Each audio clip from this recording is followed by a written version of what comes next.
Olá, ouvintes da Rádio Espiritismo BH. Eu sou Valdir Pedrosa e apresento o programa Estudando o Evangelho segundo o Espiritismo. Hoje daremos continuidade aos nossos estudos sobre o capítulo 10, Bem-aventurados os que são misericordiosos. No programa anterior, falamos sobre a necessidade do cultivo diário do perdão em nossas vidas. E hoje daremos continuidade a este assunto tão importante.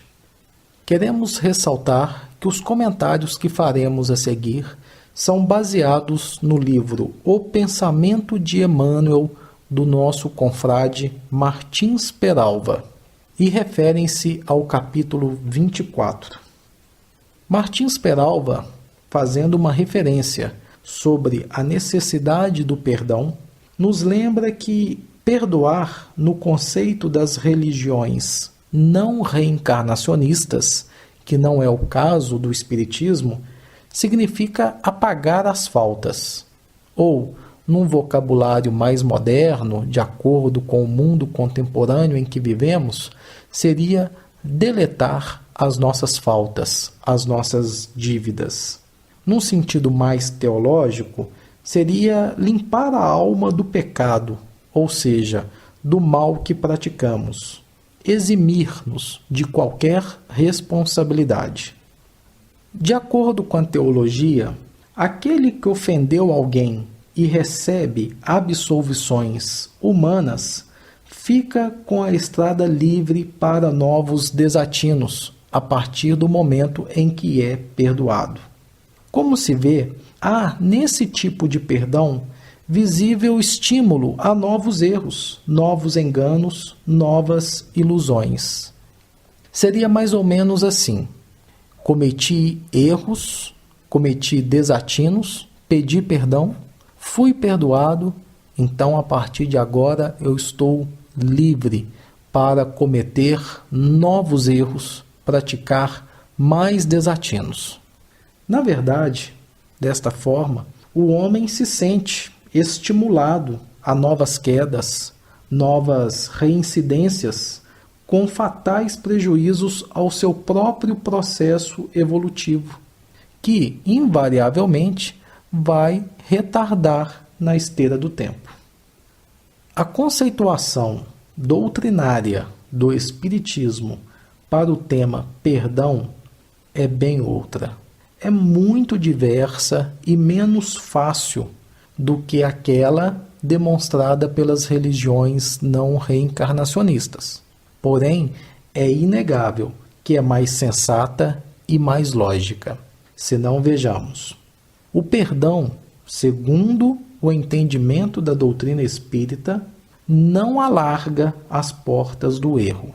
Pelo contrário, restringe-as sobremaneira, porque ele aponta responsabilidades para quem estima a leviandade, a injúria, a crueldade, o desapreço à integridade moral ou física dos companheiros de luta em nosso orbe.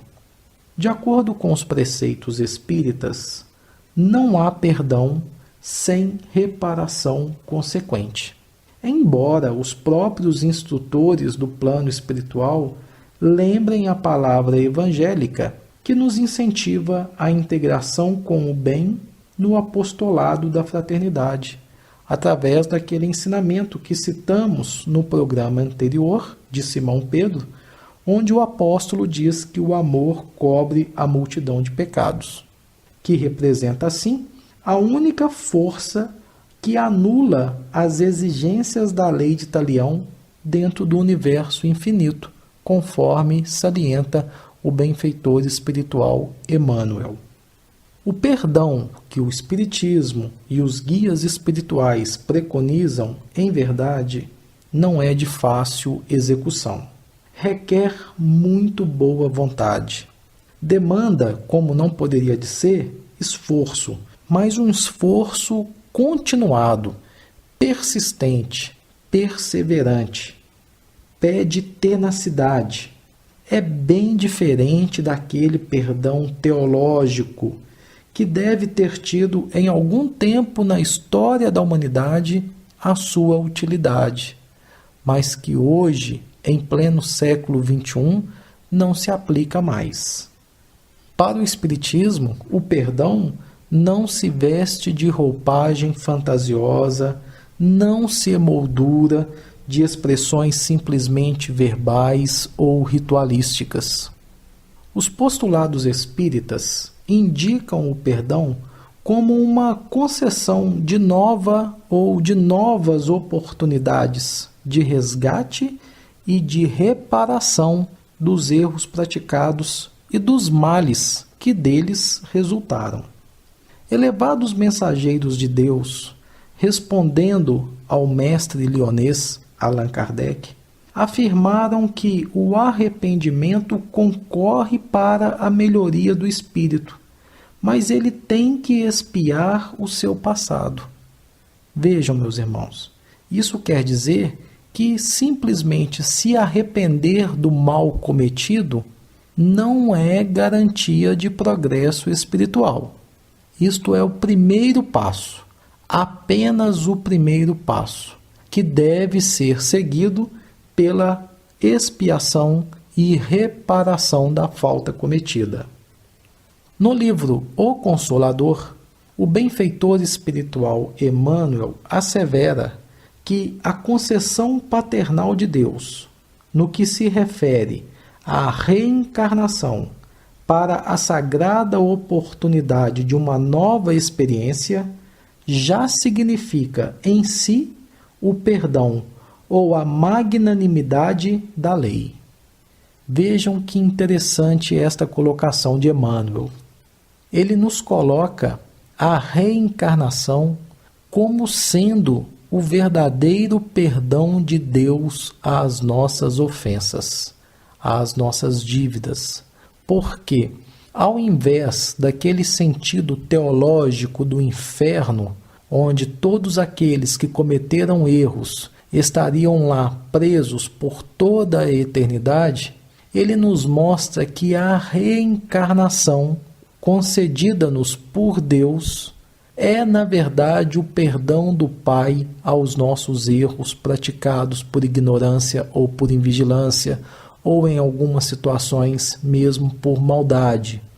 A reencarnação nos concede a oportunidade do recomeço, a oportunidade de reencontrar com aqueles a quem prejudicamos em vidas passadas, e nos dá também a condição de expiarmos e de repararmos as nossas faltas. Ao invés do inferno eterno que religiões dogmáticas nos mostram, o Espiritismo vem, desta forma, ressaltar a veracidade do ensino de Jesus, conforme podemos observar na parábola da ovelha perdida e também na do filho pródigo, onde fica claro que o pai não fecha as portas para os seus filhos. O Pai sempre nos concede as oportunidades de que necessitamos para o nosso aprendizado e para a correção dos nossos erros, bem como para a reparação das faltas que cometemos.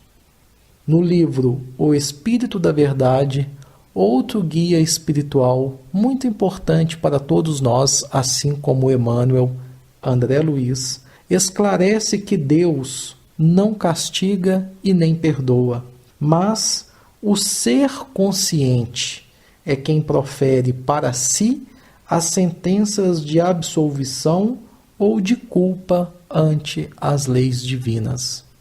André Luiz vem assim nos esclarecer que quem nos julga, quem nos castiga ou nos perdoa, em suma, não é Deus, somos nós mesmos, é a nossa consciência, recôndito de nossa alma, onde, de acordo com a questão 621 do Livro dos Espíritos, se encontra as leis de Deus. Uma vez infringidas tais leis, a nossa própria consciência nos exige a devida reparação. Para a alma realmente interessada no perdão, que não seja apenas um enunciado verbal, sem repercussões íntimas nas fontes do sentimento, o ato de perdoar significa alguma coisa de grandioso e de sublime, por isso mesmo muito difícil de executar. Não se constitui de uma vã afirmativa, como por exemplo, eu perdoo, permanecendo o coração fechado a qualquer entendimento conciliador e a mente cristalizada nas vibrações menos fraternas. Isto não é perdoar. Da mesma forma que aquele que diz, eu perdoo, mas não quero ver nunca mais. Ou, eu perdoo, mas é eu aqui e o fulano para lá. Isso, na verdade, não é perdão. Essa criatura perdoou da boca para fora. Perdoou para que os outros pudessem ver. Mas, em seu íntimo, no seu coração e na sua mente, ela não perdoou. O perdão é irrestrito e incondicional. Não há perdão real, legítimo, definitivo, evangélico e doutrinário quando o ofendido não se inclina a ajudar o ofensor, a servi-lo de forma cristã, a socorrê-lo nas suas necessidades de qualquer natureza, se assim for preciso. Vamos citar agora as verdadeiras características do perdão ensinadas por Jesus e apregoadas pela doutrina espírita.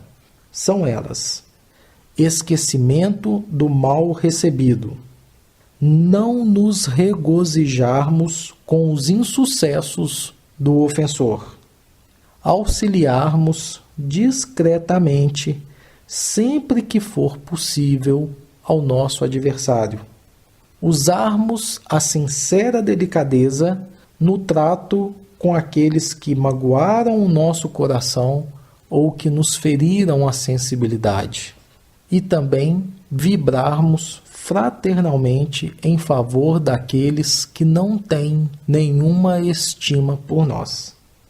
Como podemos observar, perdoar, segundo o Espiritismo, não é um problema que se resolve por meio de afirmativas apressadas, sem vivência interior.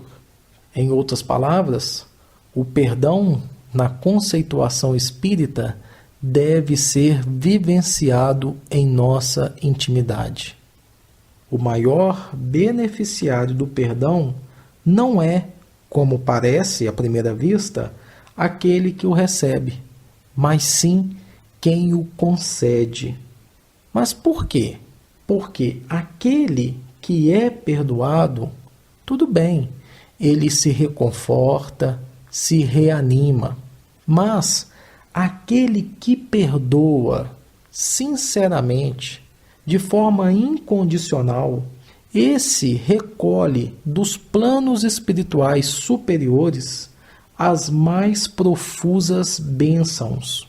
Bênçãos que nenhum tesouro do mundo pode substituir ou suplantar, como, por exemplo, conservação de sua paz interior, preservação da saúde, alegria de transformar o adversário em amigo, pelo reconhecimento que o perdão desperta e suscita. Além disso, há a exercitação, o cultivo dos mais belos sentimentos da alma humana, como, por exemplo, a humildade, o altruísmo e a nobreza moral. Essas coisas não têm preço. Quem não perdoa permanece ligado ao adversário, encarnado ou desencarnado, pelas faixas escuras do pensamento hostil, através da troca de vibrações densas, pesadas, grosseiras. Perdoar é se desvincular. Quem não perdoa e insiste na mágoa raivosa, permite que se estabeleça entre a sua e a mente do adversário uma ponte magnética, através da qual circulam em regime de vai e vem, de idas e voltas consecutivas, as vibrações de ódio e de vingança. Por isso é que dizemos que perdoar é um ato que conserva a nossa saúde. Quem perdoa liberta o coração para as mais sublimes manifestações do amor que eleva e santifica. Novamente recorremos à sabedoria do querido amigo espiritual André Luiz, que nos ensina que a alma que não perdoa, retendo o mal consigo, assemelha-se a um vaso cheio de lama e de fel. E também que Jesus aconselhava-nos a perdoar infinitamente, para que o amor seja em nosso espírito como o sol brilhando em uma casa limpa. Olha, meus irmãos, aquele que perdoa dissolve, ainda hoje e aqui mesmo, os antagonismos nas águas puras e doces da compreensão.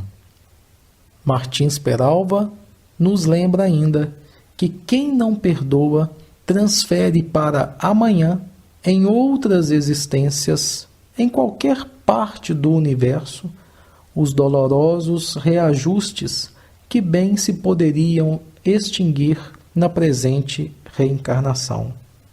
Já aquele que perdoa transpõe os pórticos da espiritualidade, depois do fenômeno da morte do corpo físico, com a paz na consciência, com a luz no espírito e com o consolo no coração.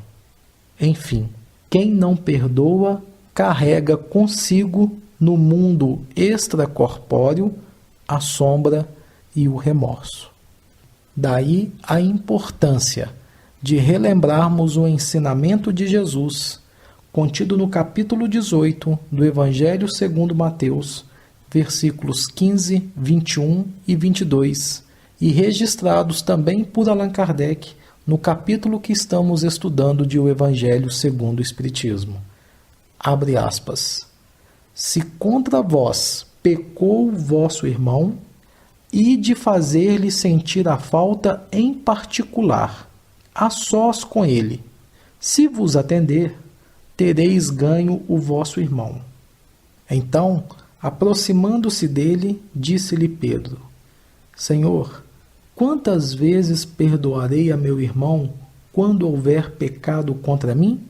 Até 7 vezes? E respondeu-lhe Jesus: Não vos digo que perdoeis até 7 vezes, mas até 70 vezes 7 vezes. Fecha aspas. Pelas palavras do Mestre, e face ao que temos estudado nestes nossos programas sobre perdão, fica claro quanto à necessidade que temos de vivenciá-lo frequentemente em nossas vidas, quantas vezes forem necessárias, de forma sincera e incondicional. É sempre bom lembrarmos que esquecer totalmente as faltas, as ofensas ou as dívidas é praticamente impossível. O ato de perdoar está na forma como nós nos lembramos destes acontecimentos. Uma vez compenetrados da verdade de que todos somos espíritos imperfeitos e de que necessitamos da misericórdia, da compaixão, da benevolência de uns para com os outros, e uma vez que reconhecemos no nosso próximo aquele companheiro, mesmo que seja causador de desequilíbrios, mas sendo uma pessoa merecedora do nosso respeito e do nosso carinho, nós aprenderemos a conviver com todos, respeitando as individualidades, convivendo da melhor forma possível, o que não quer dizer que seremos coniventes com o ponto de vista ou com o procedimento destes nossos irmãos. É preciso praticar a alteridade, conviver com o nosso semelhante, respeitando a sua individualidade. Para finalizar, gostaríamos apenas de chamar a atenção de nossos companheiros para uma passagem do versículo que acabamos de ler. Jesus diz que, se contra vós pecou o vosso irmão, ide fazer-lhe sentir a falta em particular. É muito importante estarmos atentos a este ensinamento, porque não raras vezes nós fazemos uso de um procedimento muito infeliz. Quando alguém erra contra a gente, nós costumamos chamar a atenção da pessoa em público, colocando-a em evidência em função do seu equívoco, em função do seu erro. Isso é muito ruim. Basta que nos coloquemos na posição do outro para imaginarmos o que ele sente quando é exposto dessa forma. Assim sendo, de acordo com o ensinamento de Jesus, caso venhamos a passar por uma situação como essa, não chamemos a atenção de quem quer que seja em público. Chamemos o nosso irmão em particular e de forma muito fraterna, cordial, com educação, mostremos a ele que não ficamos satisfeitos com aquela colocação ou com aquela atitude. Não há necessidade de colocá-lo em evidência. Vamos pensar que, se fôssemos nós no lugar dele, nós gostaríamos que o outro nos colocasse em evidência desta forma tão infeliz, ou que nos chamasse em particular, de forma fraternal, e apontasse o nosso erro com carinho e com educação. Como que nós gostaríamos que o outro procedesse para conosco? É isso que precisamos levar em conta. Meus irmãos, por hoje é só. Em nosso próximo programa, ainda dentro do capítulo 10, Bem-aventurados os que são misericordiosos, trataremos de um outro assunto ainda ligado ao perdão, que é de fundamental importância em nossas vidas, que é a questão da reconciliação com os nossos adversários. Nós agradecemos a todos pela companhia e esperamos que estejam conosco novamente na próxima semana para continuarmos os nossos estudos. Que Deus nos abençoe a todos, que Jesus, nosso Mestre, esteja sempre conosco.